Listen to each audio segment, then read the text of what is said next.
2026년 2월 28일 미국과 이스라엘은 이란을 향해 전례 없는 대규모 군사작전을 단행했습니다. 작전명 에픽 퓨리와 표효하는 사자라는 이름 아래 스텔스 폭격기들이 이란의 심장부를 강타했습니다. 지난 37년간 이란을 철권 통치했던 아야톨라 알리 하메네이 최고 지도자가 사망했으며 국가의 절대 권력자가 하루아침에 사라졌습니다. 미국 정부의 목표는 단순한 군사시설 파괴가 아닌 이슬람 신정체제 자체를 무너뜨리는 정권교체였습니다. 과거 2004년 미국의 공습 몇 주 만에 이라크의 사담 후세인 정권이 모래성처럼 무너졌던 사례를 재현하려 했던 것입니다. 그동안 억눌러왔던 이란 국민들이 스스로 정권을 무너뜨릴 것이라는 논리적 계산이 깔려있는 와중에 과연 이란은 이슬람 국가에서 자유민주주의 국가로 변모할 수 있을까요? 오늘은 이슬람 국가 이란이 민주주의 국가로 변모할 수 없는 정말 큰 이유 3가지를 지금부터 알아보겠습니다. 먼저 이란의 현재 상황을 알아봐야 하는데요. 1979년 이슬람 혁명 후 태어난 G세대 청년들은 스마트폰으로 전 세계의 자유로운 문화를 접하며 자랐습니다. 이들은 낡은 종교법을 강요하는 정권에 극도의 환멸을 느끼고 있었으며 여기에 경제적 붕괴가 기름을 부었습니다. 지속된 경제 제재로 인해 물가는 폭등했고 인구의 반 이상이 가난해졌습니다. 한 달 평균 수입이 $150에 불과할 정도로 민생은 파탄났으며 그 결과 2025년 12월 28일 경제난에 지친 시민들이 거리로 쏟아져 나오며 1979년 혁명 이후 최대 규모의 반정부 시위가 터졌습니다. 이란 정권은 26년 1월 8일 인터넷을 완전히 차단한 뒤 시위대를 향해 무차별 사격을 가했으며 며칠 만에 수만 명이 목숨을 잃고 5만 명이 넘는 시민들이 체포되었습니다. 미국과 이스라엘은 내부 폭동으로 정권의 정당성이 완전히 붕괴된 지금 외부에서 충격을 가하면 독재 정권이 스스로 무너질 것이라 판단한 것입니다. 2004년 붕괴한 이라크의 사담 후세인 정권이 그러했듯 말이죠. 하지만 미국은 결정적 차이점을 간과했습니다. 이란의 민주주의가 뿌리내리지 못하는 결정적 이유는 현재 이란은 이슬람 신정체제가 가진 근본적 구조 때문입니다. 이라크의 후세인 정권은 소수의 권력자가 다수의 국민을 무력으로 억누르던 구조였습니다.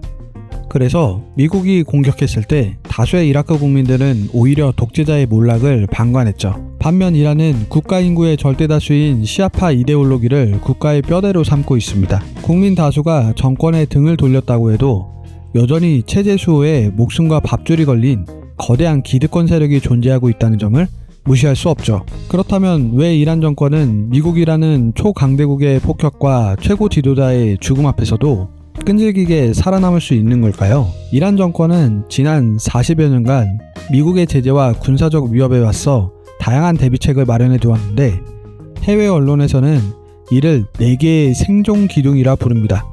첫 번째 기둥은 군사적 생존 전략인 모자이크 방어입니다.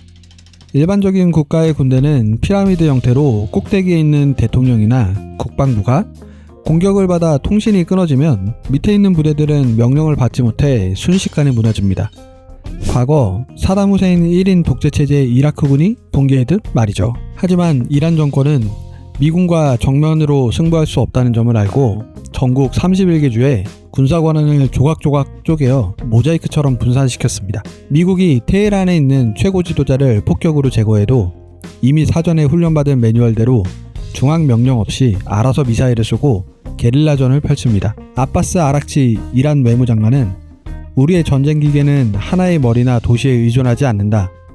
섬뜩한 생존력을 경고하며 미국의 압도적인 공군력으로 머리를 잘라내도 몸통과 팔다리가 각자 살아서 미국과 이스라엘을 괴롭히고 있는 겁니다. 두 번째 기둥은 경제를 장악한 보니아드와 유령 함대입니다.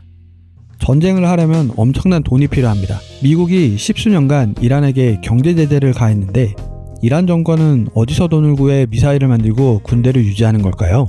여기에는 보니아드라는 기형적인 경제 조직이 있습니다. 이란의 보니아드는 1979년 이슬람 혁명 이후 설립된 준정부 종교 재단들로 이란 경제의 막대한 부분을 통제하는 거대 기업 복합체입니다. 보니아드는 페르시아어로 기초 또는 재단을 의미합니다. 이들 재단은 표면적으로는 가난한 사람들을 돕는 자선단체로 시작했으나 현재는 이란 GDP의 약 20%를 장악하고 있으며 제조업, 무역, 부동산 등 다양한 분야에서 영향력을 행사하고 있습니다. 원래 보니아드는 1979년 혁명 직후 쫓겨난 왕족의 재산을 빼앗아 가난한 사람을 돕기 위해 만든 자선재단이었습니다.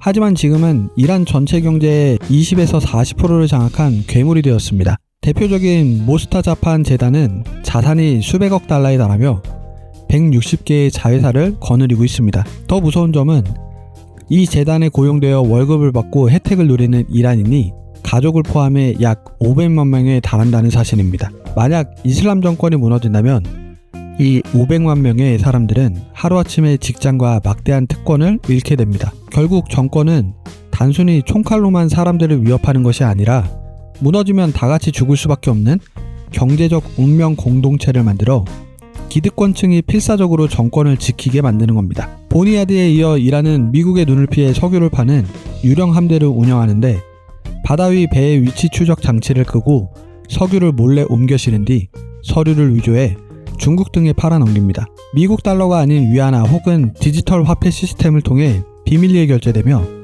이란이 경제 제재를 당하는 와중에도 막대한 군비를 축적할 수 있는 방법이죠. 세 번째 기둥은 국가정보망입니다. 독재 정권이 가장 두려워하는 것은 국민들이 진실을 깨닫고 서로 뭉치는 것입니다. 과거 시위가 일어났을 때 이란 정부가 인터넷을 끊으며 은행 송금이나 병원 업무 같은 필수적 국가 기능까지 멈춰 정부도 큰 경제적 손해를 봤습니다. 그래서 이란은 지난 10년간 자신들의 거대 인터넷을 만들었는데 이를 할랄 인터넷이라고 부릅니다. 즉, 국가 정보망을 구축한 것이죠. 간단한 예로 기업이나 학교의 인트라넷을 보면 외부에서 공유기선을 뽑아도 학교 내부망에 있는 게시판은 그대로 돌아가는 것처럼 국가 정보망은 이란의 주요 인사들에게 최고의 보안 인터넷인 것이죠. 2026년 1월 대규모 시위가 터졌을 때 유튜브, 인스타그램, 왓츠앱 등 외부 세계와 연결되는 통로는 완벽히 차단되었지만 이란 내부의 은행, 관공서는 정상적으로 돌아갔습니다. 디지털 암흑 속에서 정보기관만 허용된 IP 목록을 통해 인터넷을 사용하고 안면 인식 기술로 시위대를 차단해 학살한 것이죠. 네 번째 기둥은 이슬람 혁명 수비대의 권력 장악입니다. 일반적으로 독재자가 사망하면 권력을 차지하기 위해 내부에서 무너지지만 이란은 다릅니다. 이란은 국경을 지키는 정규군 외에 오직 이슬람 체제와 최고 지도자만을 수호하기 위해 만들어진 혁명 수비대가 있습니다. 이들은 하메네이의 차남 모주타바 하메네이를 발빠르게 차기 후계자로 밀어올리고 있습니다. 모주타바는 대중적인 인기는 전혀 없지만 아버지 뒤에서 수십 년간 혁명 수비대의 막대한 자금을 관리하며 끈끈한 유착관계를 맺어온 인물로 혁명 수비대 입장에서는 자신들의 기득권과 부를 지켜줄 얼굴 마담이 필요했던 것입니다. 전문가들은 이번 미국의 공격이 오히려 종교 지도자들의 권력을 약화시키고 총과 칼을 그리고 돈을 모두 진 혁명 수비대가 국가 전체를 지배하는 거대한 병영국가로 나아갈 수 있다고 경고합니다.